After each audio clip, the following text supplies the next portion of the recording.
জিম্বাবুয়ের সঙ্গে ঘরের মাঠে ২ ম্যাচের টেস্ট সিরিজ ১-১ সমতায় শেষ করে নাখোশ টাইগারদের এবার টার্গেট আসন্ন টি-20 বিশ্বকাপ।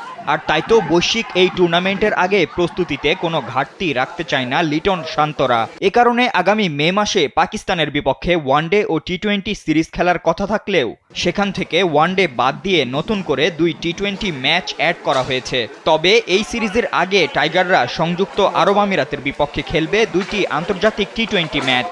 ইতোমধ্যেই এই ছোট সিরিজের সূচি প্রকাশ করেছে বাংলাদেশ ক্রিকেট বোর্ড। জানা গেছে আগামী ১৭ ও ১৯ মে শারজাহ ক্রিকেট স্টেডিয়ামে এই ২ ম্যাচ অনুষ্ঠিত হবে।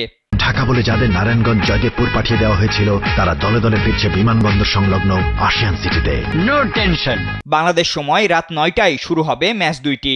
সংশ্লিষ্টরা বলছেন এই সফর দুটি বিশ্বকাপের আগে বাংলাদেশ দলের জন্য গুরুত্বপূর্ণ মঞ্চ হতে যাচ্ছে। প্রস্তুতির পাশাপাশি দল গঠনের চূড়ান্ত পরিকল্পনাও নির্ভর করতে পারে এই ম্যাচগুলোর পারফরম্যান্সের উপর।